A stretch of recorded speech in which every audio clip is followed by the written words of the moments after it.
Excellent, Smitha. I should say thank you very much for being on this conversation where we want to talk a little bit about leader as a futurist. And you are in a certain vantage point, having worked across different spaces and now in the space of academia and at the same time wearing multiple hats here as well, right? So I wanted to understand how you looked at the future. And that's what our conversation is going to be all about. And I'm very grateful for your time, Smitha. Thank you so much, Priya. In fact, I think it's a very powerful area to explore, right? The leader as a futurist.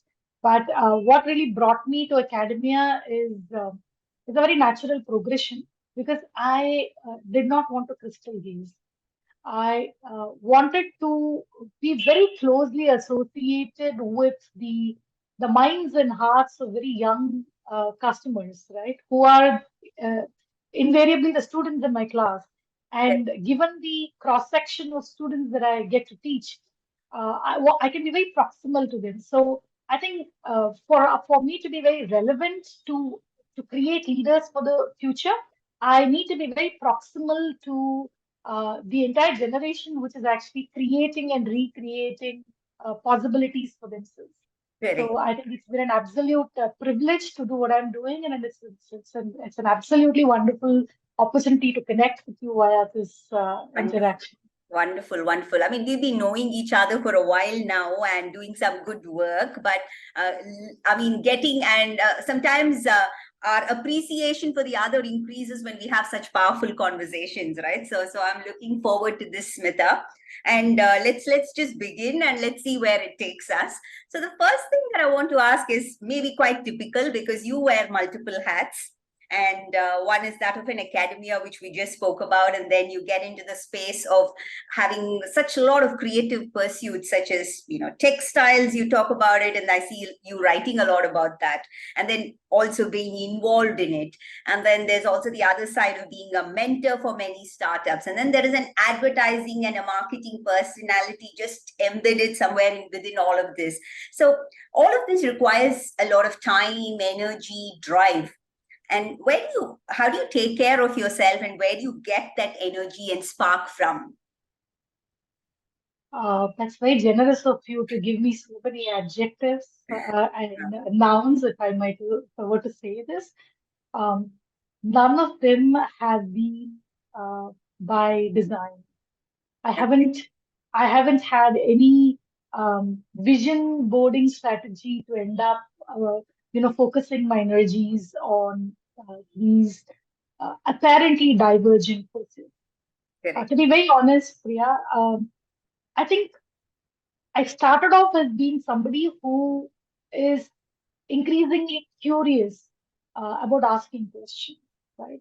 I have trained myself to ask two kinds of questions over a period of time.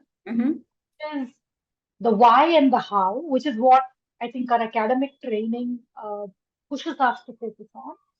And I think with life uh, taking me through its nuances, I've had the courage and conviction to also ask a question, which is, well, why not? And how else? So I think these two questions have really opened up so many spheres for me where I think there is a very natural giving and learning that I have. So whether you're talking about textiles, I think textiles have been so much part of our childhood stories, right? Right from our homes where we've seen grandmothers and mothers wearing a certain kind of a textile and adorning themselves with some kind of a sari. So the texture, right? The sensory feel about what the texture brought to our lives is such an integral part of who we are. Okay? And I think somewhere between the 1980s to the early 2000s, a lot of these expressions got muted. They were forcibly muted because we, in the context of wanting to adapt and change, which is definitely great, somewhere stopped relating to what made us truly ours.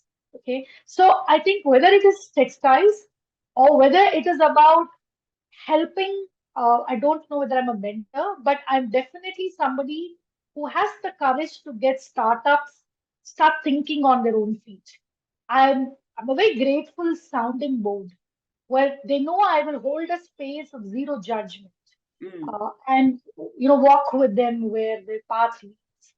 So I think all of this just comes back to one central belief that you want to be part of creating strong narratives that connect to people's intent, right? correct. The intent could emanate with you, or the intent could emanate on these canvases that you created. So my strokes are pretty much the same.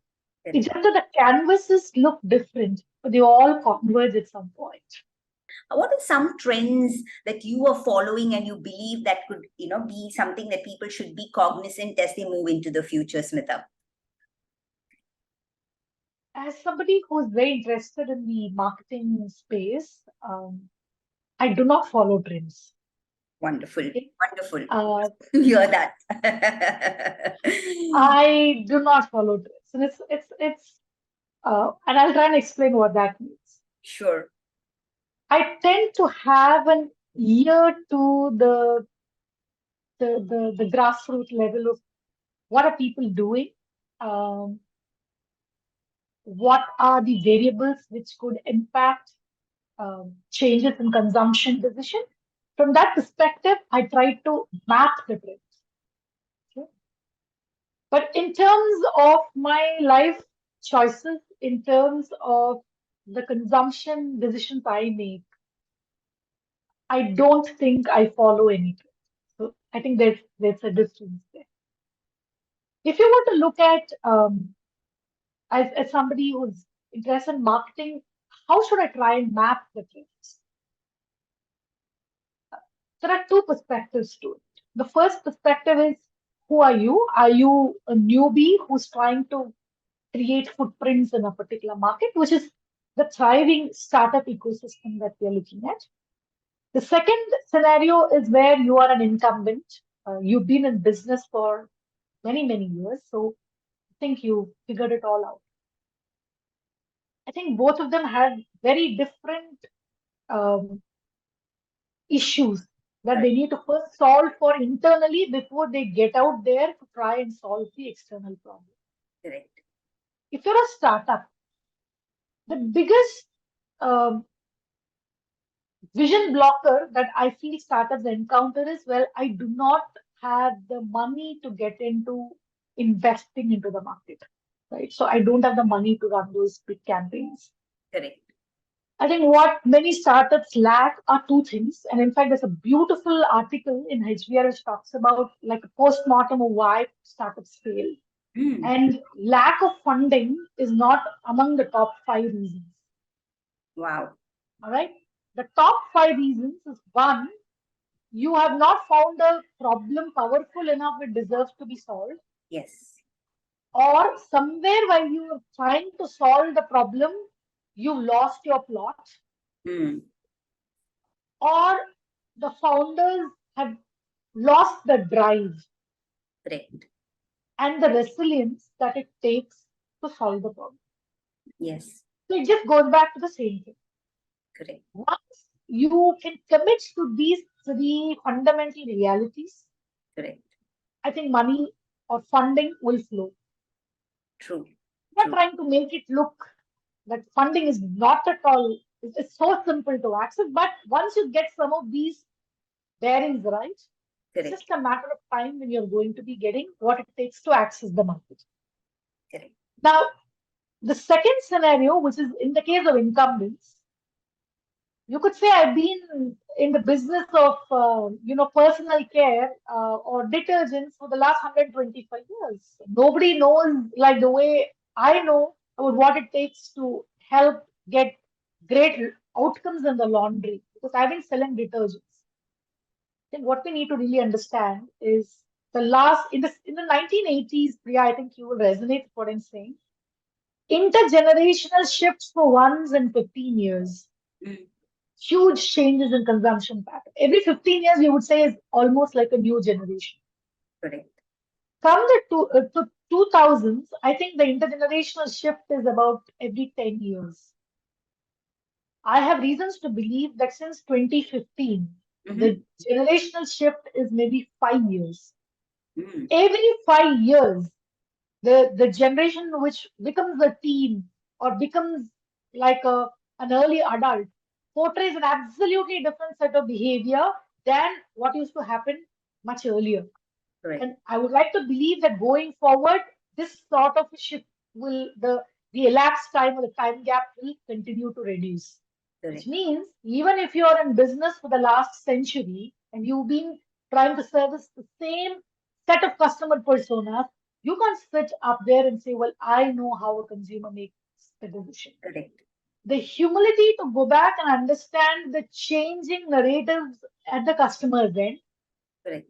try to understand how can you help solve the dilemma that a customer has in consumption given today's scenario, and how can I be relevant for her or him is the Correct. question that brands need to ask themselves. Correct. So even in the context of branding and marketing in the year 2023, 2024, none of the fundamentals change. Correct. But the humility to ask questions within before I try to solve a problem outside will remain unchallenged. How do you help people create these personal stories or personal brands, etc.? What are your thoughts there, Smitha? I'm of the opinion, and pardon me for saying this, that branding continues to be one of the most misunderstood facets in the marketing slash business spaces, right? I often say when people do not know what to say, they would use fillers in conversations like strategy, and nobody has any idea what that means. Many marketeers end up using these as fillers without really figuring out what it is. Okay. Uh, I could be a bit opinionated on it, and but that's been my experience around it. Incidentally, branding does not have a very glamorous origin in terms of the etymology of the word. Correct. Branding, in the business context or in the marketing context, the word brand man was for the very first time used in the 1930s by Procter and Gamble. So when the CEO of Procter and Gamble wrote out a letter to his marketing team, he said, I think there is a huge opportunity for us to create certain responsibilities around promotion and communication uh, with some of these people, and let's call them the brand man, right? That was the origin in business. In terms of the etymology of the word brand, it comes from an old Norse word which means to burn. That's Burn. what the meaning of the word, yes, to burn. Okay. Because that was the only way uh, in olden times I could identify which was my cattle from my neighbor's cattle, is to go brand the animal with a hot insignia, which means that this cattle belongs to me. So branding basically means to burn. Okay, this is how the word came in. Wow. Now, over a period of time, we realized the amount of equity a brand is capable of bringing into its stakeholders. Okay, which is whether it's a customer, I know when I see a brand, I can be very confident about the quality of the decision that I'm making in terms of my conversation, my transaction. Businesses figured out how can I actually have a great run at the stock market when I have a strong brand, and all of this continued. There are people who also created narratives around what was called as a love mark. Many of them refer to brands as love marks, which I have personally not tried to figure out how it gets done. But there are many perspectives that you see. Specifically, addressing your question about if brand is about uh, the image or the association one tries to create Correct. about an entity in the minds of the stakeholder. If that's the simplistic way to look at what a brand is, people can be positioned as very powerful association triggers, right? And that is the whole context of personal branding. So when I see that there is this celebrity who stands for a particular cause, and if the equity of the celebrity is such that I am sure he will never stand for a cause which is detrimental to the larger good, I start believing the believability factor towards that particular entity automatically goes. This Correct. is how um, personal branding per se started, using celebrities as powerful reflectors to what the brand stands for, what the product stands for in the market. But today you realize that personal branding has taken a very different, sort of a scope and a scale, right? Where whether you're trying to recruit people for leadership, it's one of the key questions you've got to ask yourself is, what is his thought leadership quotient? Correct. How can he not just drive business outcomes for me? How can he manage to inspire the industry with fresher perspectives? Correct. So I think the central theme to creating personal brand is to stand for something very inspirational that a lot of followers look up to you with aspiration. Correct. So if you are a leader who chooses to create a strong brand for yourself, you focus on remaining inspired so that you can drive inspiration around you. Correct, correct, correct. And that seems quite, I would say, it's not complex. It seems accessible to say, look, let me get inspired. And there are different ways to get inspired, and just not stop there, but to say, continue the spark, right? Where you start taking that and inspiring. That's a good way to begin, and then perhaps work on it to refine it. Correct. Wonderful, wonderful. I think the other thing in also a personal branding story is to be very clear. What is it that you want to stand for? What is it that you never want to stand for?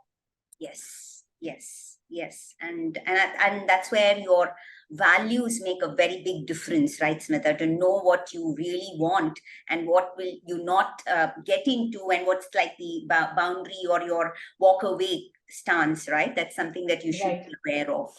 Nice, wonderful. Smitha, just a few thoughts around, from your vantage point, what do you see as the climate and culture for inclusion? How are you seeing that changing?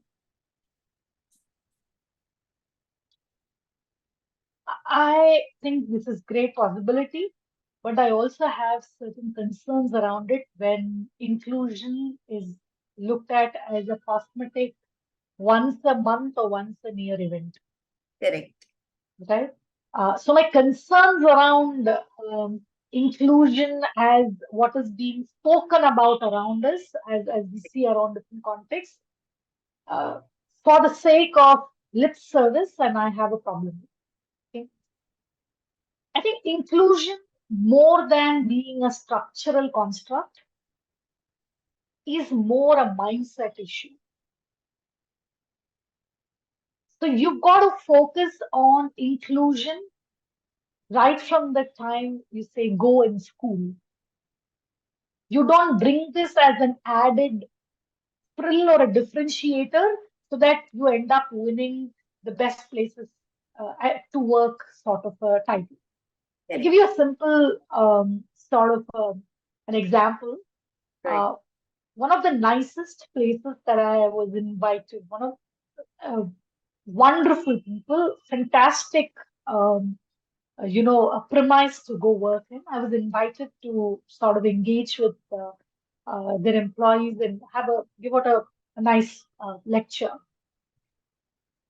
I love the fact that it spelled inclusion when it comes to all of its communication paraphernalia, which even included gender neutral restroom. Okay? But when I found people entering the elevator, I found there was absolutely no sense of empathy to either mind personal spaces or to figure out like who deserves to enter the elevator first, or should I wait for people to exit the elevator? Right? So you get what I'm saying? Inclusion is not just about showcasing kindness in the way you construct places. Well, that is non-negotiable. I think we should definitely do that. But I think inclusion is more a mindset for us to seamlessly adopt and adapt to realities which could just not be mine based on the way I was raised. But today I have the empathy and compassion to figure out, stand as a witness and understand. Correct. Correct. Correct. It's a mindset. And we need to start practicing this really early I think we need to start this in school, where Are our teachers trained to be more inclusive? We start there. Correct, correct. What is it that people are still missing and they've not yet really caught the plot here in storytelling? This, right, the 2023 to 2035, I'd like to believe, will be the creator's economy. And in a creator's economy, the only currency you can trade in is stories. Okay. Okay. But the point about storytelling is it's not like screenplay writing, right? Where you can sort of make up plots, okay, which is very superficial, or you borrow somebody else's reality and then try and add a few pointers and adapt it to your life. I think the stories which fail are those stories which are not yours, which you can't own up, right? Which are not authentically you. But the person is desperately trying to trade in that currency. And how do I measure whether it has worked or not is all your social media indices, okay, of the number of likes, the number of requests, the number of followers that you end up. Correct. I think when you're trying to be a storyteller, I think each one of us deserve to tell stories, and we've got to reimagine our lives as storytellers. And I say this in my class.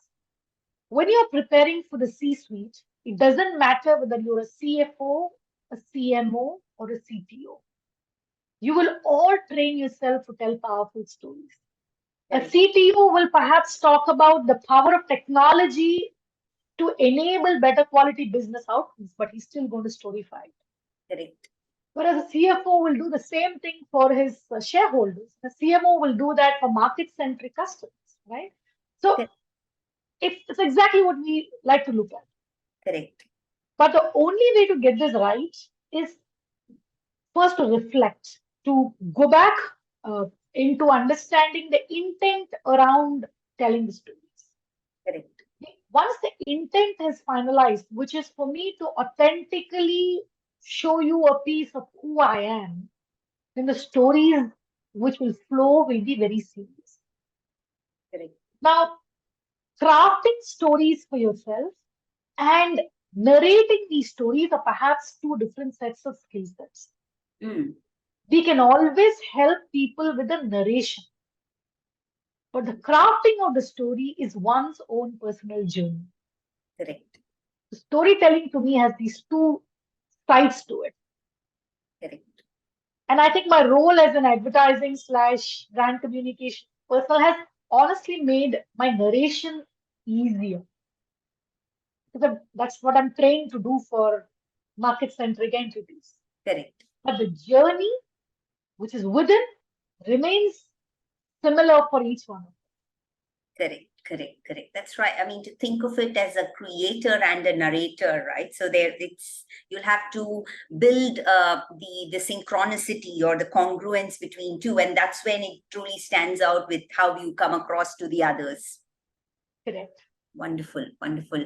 Smitha, to end the interview, I wanted to ask you, what is one story that you can narrate that has stood with Smitha when she was much younger, let's say 10, and today, and then it'll continue to inspire her, and she'll tell this very proudly to people and at any point in time later in life. So what's one powerful story that has stood by you and is defining you?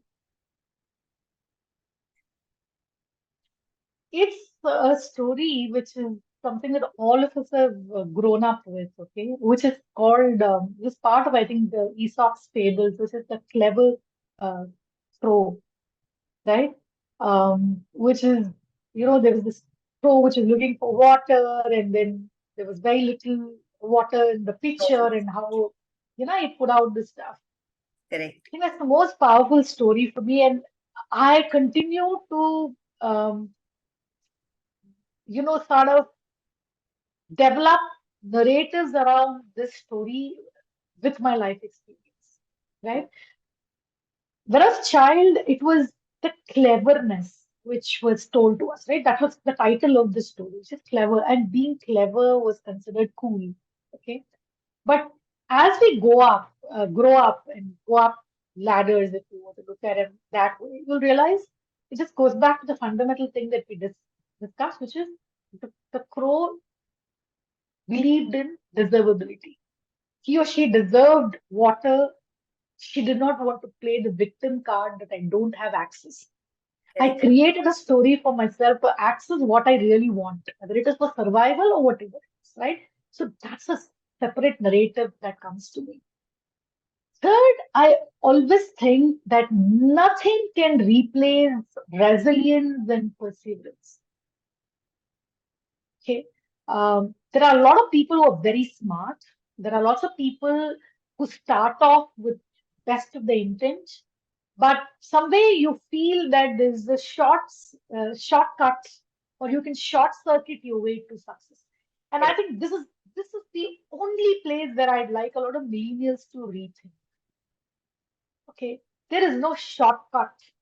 There's absolutely no short circuit to it. In fact, if the crow chose to throw larger stones inside the pitcher would perhaps give way and break.